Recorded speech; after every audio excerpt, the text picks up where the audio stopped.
Dans cette capsule, on va voir l'algorithme du perceptron.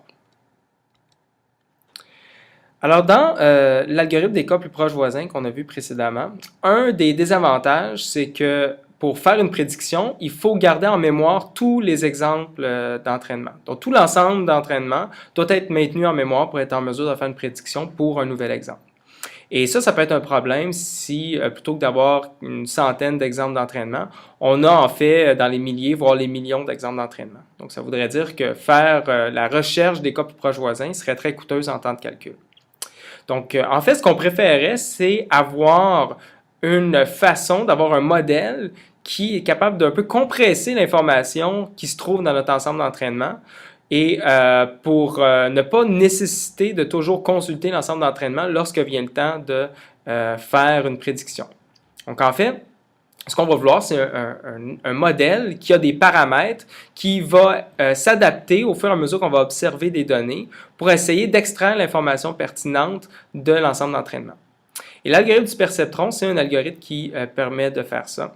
C'est peut-être un des premiers algorithmes d'apprentissage qui a été inventé, en fait. Et donc, on va le voir dans cette capsule. Alors, dans l'algorithme du perceptron, l'idée, c'est d'avoir un modèle qui va prendre une décision de classification à partir d'une fonction linéaire suivie d'une fonction seuil. C'est-à-dire que pour une entrée X donnée, ce que le perceptron va faire, une fois qu'il va avoir été entraîné sur un ensemble d'entraînement, c'est prendre le vecteur X, le multiplier par un autre vecteur W, faire le produit scalaire entre X et un vecteur W qui va correspondre aux paramètres du modèle, et passer le résultat du produit scalaire à travers une fonction seuil, threshold, qui va être telle que si l'entrée de la fonction seuil est plus grande ou égale à 0, la sortie de la fonction seuil va être 1, et sinon, la fonction seuil va retourner 0. Donc là, on va se concentrer en fait sur un problème de classification binaire où y peut être soit 0, soit 1. Okay? Donc ça, c'est le modèle derrière l'algorithme du perceptron. Et on a ici une visualisation du calcul qui est fait par un perceptron. Donc on a ici toutes les entrées x1 jusqu'à xn. Donc ça correspond aux éléments du vecteur x. Donc notre vecteur x correspond en fait au vecteur avec l'élément x1 en premier, x2 jusqu'à xn. Et en fait, on peut voir le calcul du perceptron comme une espèce d'unité, et un peu comme une espèce de neurone, qui est connecté avec des poids W1 jusqu'à Wn aux entrées x1 jusqu'à xn. Et l'activation du neurone, donc la sortie du neurone, va correspondre à multiplier chacune des entrées x1 jusqu'à xn par un poids x1 jusqu'à xn, d'en faire la somme. Donc ça va correspondre en fait au produit scalaire W fois x. Ensuite de ça, de passer ça à travers un seuil pour vérifier est-ce que l'activation d'entrée dépasse un certain seuil. Et si elle dépasse un certain seuil, notre neurone va faire une espèce de décharge, donc va sortir 1. Et sinon, va rester inactif, c'est-à-dire va sortir 0. Okay? Donc, il y a une espèce de parallèle à faire ici entre cette fonction-là et le calcul d'une espèce de neurone artificiel qui serait actif si son activation dépasse un seuil, ou sinon serait inactif, donc sortirait 0. Et là, dans l'illustration, on voit que les flèches, c'est un peu comme les connexions entre des neurones d'entrée et un neurone de seuil. Et puis, la taille de la flèche, son épaisseur, c'est un peu ici une illustration de la grosseur du poids. Donc, on pourrait imaginer que si W1 serait proche de 0, tandis que W2 serait loin de 0. Okay? Donc, ça voudrait dire que l'activité du calcul ici, ou le résultat du calcul, est beaucoup plus influencé par la valeur de x2, qui est multipliée par un plus gros poids que x1. Okay? Donc, ça, c'est juste une illustration, c'est un exemple. Là, on aurait pu avoir d'autres flèches, d'autres grosseurs de flèches.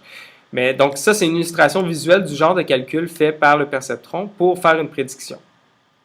Et le vecteur de poids W, on va y faire référence comme étant les paramètres de notre modèle. Et c'est ces paramètres-là qui vont être adaptés au fur et à mesure que notre perceptron va s'entraîner, va apprendre à partir des données.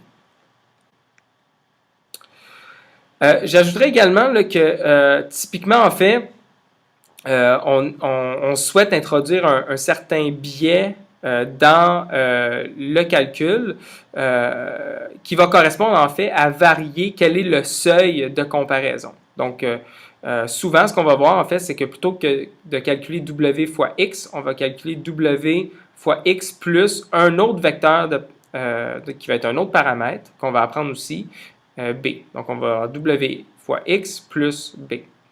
Et en fait, ça, c'est l'équivalent de ne pas avoir un B ici, mais de dire que ma fonction de seuil va vérifier si son entrée est plus grande que moins B. Et si c'est plus grand que moins B, on va retourner 1. Sinon, on va retourner 0. Okay? Donc, ce paramètre-là, son rôle, c'est un peu de trouver quel est le bon seuil à avoir pour produire une bonne classification. Et dans la notation, parfois, je ne le mettrai pas explicitement, mais une façon d'avoir une implémentation qui n'a pas de bien explicite, mais qui a un bien implicitement, c'est de toujours ajouter à nos vecteurs d'entrée une constante, en fait la valeur 1. Et dans ce cas-ci, la connexion entre cette constante 1-là et notre calcul, ça va, donc le vecteur, le poids de cette connexion-là va correspondre en fait à B, puisqu'on va toujours avoir 1 fois B. Donc c'est comme si on avait W fois X plus notre biais B.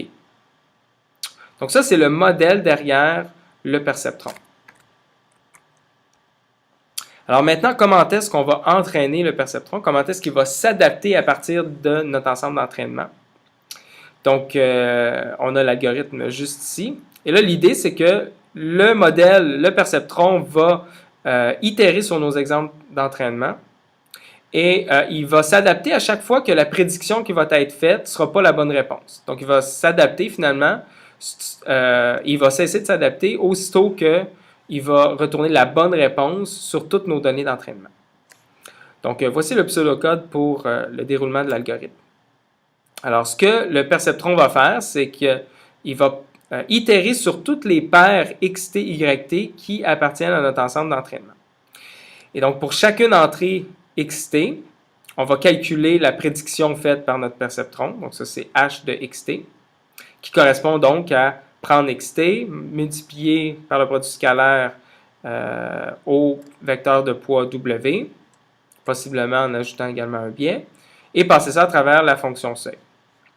Et là, ensuite, ce qu'on va faire, c'est vérifier si la prédiction faite par le perceptron correspond à la bonne classe. Donc, est-ce qu'on a réussi à bien prédire notre cible YT? Si on a bien prédit notre cible, on ne fait rien, puis on passe au prochain exemple. Sinon, on va faire une modification des poids W. Donc, chacun des poids WI. Donc, WI, c'est le ième élément du vecteur W en gras, là. Donc, on va l'ajuster. Le nouveau W, ça va être l'ancien WI plus un terme de correction qu'on voit ici. Le terme de correction, c'est alpha, qui va gérer à quelle vitesse on va apprendre, donc à quel point on va modifier nos paramètres WI, fois la différence entre la vraie réponse moins la prédiction, et fois finalement l'entrée à laquelle était connecté notre poids WI. Donc la IM entrée pour notre TM exemple d'entraînement. Donc XTI, c'est le IM élément du vecteur XT. Okay. Et donc on va itérer comme ça jusqu'à ce qu'en fait, on ait parcouru tout notre ensemble d'entraînement D et qu'on a atteint en fait, on va itérer comme ça jusqu'à ce qu'on atteigne un certain critère d'arrêt. Et un des critères d'arrêt qui est parfois utilisé, c'est simplement de dire, je vais continuer jusqu'à ce que le nombre d'erreurs soit 0. Ou on peut tout simplement identifier un nombre d'itérations maximal, puis d'itérer selon ce nombre d'itérations-là. Donc, l'équation qu'on voit ici, c'est ce qu'on appelle la règle d'apprentissage du perceptron. Et puis le alpha ici, c'est ce qu'on appelle le taux d'apprentissage. On dit taux d'apprentissage parce que ça détermine à quelle vitesse vont être modifiés, à quel point vont être modifiés nos paramètres, donc à quelle vitesse, si on veut, l'apprentissage va se dérouler. Donc, on va regarder ici la règle pour essayer d'avoir un peu une édition pourquoi est-ce qu'elle pourrait fonctionner. Donc, considérons le cas où YT serait égal à 1. Imaginons qu'on ait fait une erreur, donc où h de x, donc h de xt, serait égal à 0. Alors, dans ce cas-ci, en fait, ce qui est arrivé, c'est qu'on voulait prédire 1, mais W fois X était plus petit que 0, donc la sortie après le seuil était de 0. Alors là, ce qu'on aimerait faire, en fait, c'est augmenter ce qui était en entrée de la fonction seuil. On voudrait que W fois X soit plus grand. Donc, ce que ça veut dire, en fait, c'est qu'on voudrait changer chacun de nos poids WI pour que la prochaine fois qu'on va multiplier W fois X, on ait un résultat qui soit plus grand, qui va se rapprocher de 0 pour, on l'espère, dépasser le seuil de 0, puis obtenir une sortie qui est égale à 1. Alors, on a le terme xt moins ht qui nous donne dans quelle direction est-ce qu'on veut que W fois X se dirige. Et là maintenant, pour le poids WI, bien, si l'entrée à laquelle est connecté XTI est positif, bien, dans ce cas-ci, on va vouloir augmenter WI. Okay? Mais si l'entrée était négative, dans ce cas-ci, on voudrait que WI soit plus petit, parce que si on augmentait WI, le résultat de W fois X serait maintenant plus loin de 0 et diminuerait. Okay? Donc, c'est pour ça qu'on doit multiplier également par XTI. Si XTI est positif, bien ici, on va avoir 1 moins 0 fois quelque chose de positif. Donc, on va avoir un terme qui est positif. Donc, on va augmenter W, ce qui est le comportement désiré. Tandis que si XTI était négatif, bien dans ce cas-ci, on dirait que WI diminue. Et donc, on aurait un nombre positif fois un nombre négatif. Donc, on aurait tout ce terme-là ici qui est négatif. Donc, WI diminuerait. Et là, maintenant, vous pouvez faire l'exercice pour le cas où ce serait l'inverse, c'est-à-dire que la cible à prédire serait 0, puis à la place, on aurait prédit 1. Et dans ce cas-ci, vous verrez qu'encore une fois, la règle ici, elle a le bon comportement, c'est-à-dire qu'on va bel et bien tenter de changer ce terme-là ici à l'intérieur du seuil pour changer d'un côté du seuil qui est mauvais, qui donne la mauvaise réponse, vers un côté du seuil qui est bon, c'est-à-dire qui produit la bonne réponse. Et finalement, je veux juste faire remarquer qu'en fait, une façon plus succincte d'écrire notre règle, plutôt que d'écrire une règle sur les WI et dire que ça s'applique pour tous les I possibles, on peut l'écrire sous forme vectorielle. On dit qu'on va prendre le vecteur de paramètre W. Et ce qu'on va faire, c'est qu'on va calculer, on va y ajouter le vecteur xt fois yt moins la prédiction faite fois le taux d'apprentissage. Donc ça, cette règle-là sous forme vectorielle, ça donne exactement le même résultat que d'appliquer la mise à jour qu'on a vue dans la diapositive précédente, mais pour chacune des positions I dans notre vecteur W.